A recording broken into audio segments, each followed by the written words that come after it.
So, happy Hawaiian Shirt Wednesday, everybody. What? It's Hawaiian Shirt Wednesday. You didn't get the memo? No. All right. Well, tomorrow is Hawaiian Shirt Thursday, so feel free to join in. All right, chapter 20. I'm on page 115. The name of that chapter is Angel. If you remember when we left off the last time, unfortunately, Sam had been taken to the New England University research labs, and research labs can do some testing on animals, and usually that testing is not good.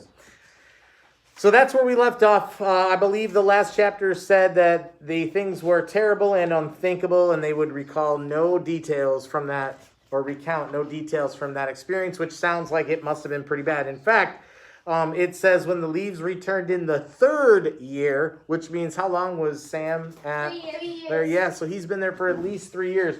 This poor wiener dog puppy has had all these things happen to him, and for the last 3 years, he's been at this research lab. Chapter 20, Angel. The gate guard for University Research Labs looked up from what he was reading and peered through a window of his little booth to see thousands of white rats running toward him.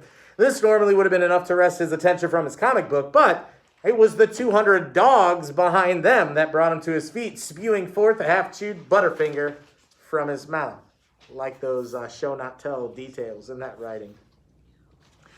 He jumped outside his booth into the drizzle to better see what was happening, what appeared to be a biblical plague descending on his little spot in the planet. Like a swarm of ants, the rats and dogs funneled down from the dark lab buildings from which now blared forth an emergency siren announcing the obvious. It was a breakout. The guard squinted and refused to believe what he thought he saw at the front of the phalanx of hopping, running, stumbling animals. 2 beagles ran side by side, strapped across their backs, a sort of missile launcher made of a half-curved aluminum rain gutter. Within this lay the now 3-legged Sam, aimed and ready to launch like a furry bullet in a hot dog bun. Stretched onto the dachshund's nose was a human latex glove, its finger filled with several ounces of Elmer glue, hard and rock solid. The guard believed it was aimed directly at his nose. There's a good picture of what that looks like here as they're trying to break out. What happened to his leg? Why did they say he's only got 3 legs? It got chopped off. Yeah, if you remember, that steel leg trap caught him, demolished his leg. That was Cassius walking Sam back, and as he walked him back, Sam stepped back into that steel trap, and it actually crushed his leg, and now he's got 3 legs. Side note, I heard that the Westminster Dog Club, like the Westminster Pet Show in New York City, I believe it is, they had the winning dog recently was actually a standard poodle, which is what Cassius is. And I was like, no way! Glitch in the Matrix. Glitch in the Matrix. Here we go. This image was enough for the guard to abandon all romantic notions of a Custer-like last stand, and he threw himself backward toward the chain-link gate behind him, scrambling upward and far away from what he believed to be certain death.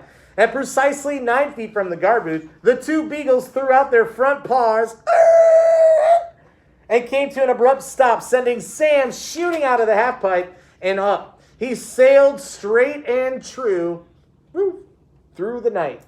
Through the night air, feet back, tail straight, hitting the electric gate's recessed green open button with the index finger of the glove on his nose. He clung to the electric junction box with 3 feet like a huge squirrel while the massive gate began to roll back, opening a space to escape for the approaching horde of animals. Forward! Go! Come on! Faster! Yelled Sam to the rats and dogs, now streaming through the ever-enlarging space and toward the street and to freedom. Below the facility, Sam looked back to the lab buildings and saw that people began to emerge on the heels of the last dogs. Go! Go! Go! Don't look behind! Another beagle struggled in the back, hampered by bandages that circled his middle, covering the burns given him to test a new antiseptic ointment. Ouch.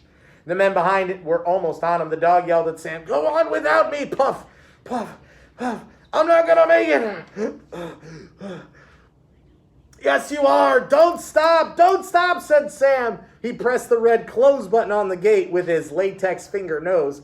The gate began rolling shut again, and all the animals safely through, except for the struggling beagle, closing fast, the lab people reaching out for him only 2 yards behind. With a metallic bang, the gate slammed shut, the beagle having slid through with only a few hairs at the end of his tail getting severed by the metal portal. Unable to stop in time, the men piled into the chain link fence in a tangle of limbs and squashed bodies. Sam had freed the others but remained inside the perimeter. He leaped to the roof of the guardhouse, inches from the fingers of several lab workers. Even now, with only 3 legs, his former gymnastic instincts returned to him to carry him as he leaped from roof to roof. From the roof to the light pole to the gate, up the chain link and through the razor wire coiled across its top, several of the sharp daggers tearing the flesh across his back as he went. Sam dropped to the wet pavement with a howl of pain, spraining his remaining rear leg. Shaking off the latex glove from his nose, he looked to the other side of the street where the last of the beagles were scrambling to the uncertain destiny of a life far away from people. Then he looked back to the workers in the white coats still piled in a tangle on the other side of the gate, breathing hard, staring at him 3 feet away. Sam's sprained leg was near useless, and he couldn't run at all now. They only had to open the gate to reach him and return him to the horrors that he just left. A woman he recognized. The only woman in that place who had ever looked at him with something besides cold disinterest. The one who had risked a rare, gentle stroke of his fingers across his shaking head at his darkest moments of pain and fear. She stood at the gate's switch box, hand poised over the green open button. "Push it, Simmons! Push it, Simmons!" screamed one of the men. "Push it or you're fired!" Sam looked at the woman, who smiled back with a look something between pain and relief and shame. She dropped her hand to her side. "Simmons!" the man yelled, not believing what he was watching. Sam turned and hobbled down the highway into the darkness, knowing that the gate would open soon regardless. Cars roared past him, their lights stabbing through the mist like searchlights, confusing him. The sirens at the lab grew distant, but he didn't dare stop. Now, nearly dragging the rear of his long torso along the slippery pavement, he saw the lights of a service station across the highway, and the prospect of a hiding place lured him to cross the expanse of the road. There's a good picture of Simmons holding the gate. He had nearly crossed the final lane when the pickup truck swerved and braked after its lights found the small dog right in front of it. The tire hit Sam on his upper hip, sending him spinning into the shoulder of the road. Sam lay there spent and breathing hard. Pain racked his tiny body, moving in torturous waves that ebbed and flowed from sources too numerous to count. He lay on his back and stared up at the sky, cold, cruel, and black. He licked the air for rain, desperate to slake a parched and raw throat. His mind whirled from exhaustion and pain, and his thoughts became muddy and confused. The sky suddenly grew lighter, and the falling mist sparkled like tiny diamonds. Sam opened his eyes wider. Suddenly, he was doused in the brilliance of a blinding white light that seemed to descend on his broken body.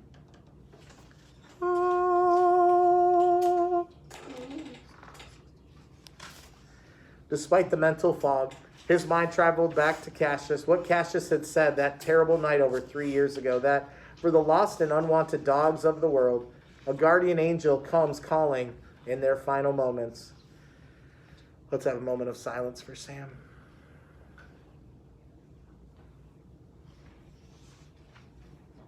This dazzling brilliance suddenly flooding his senses and surrounding his world. This surely must be that. He could feel his brutalized body lifting, floating from that freezing road. Sam closed his eyes and waited. What happened to Sam? He died.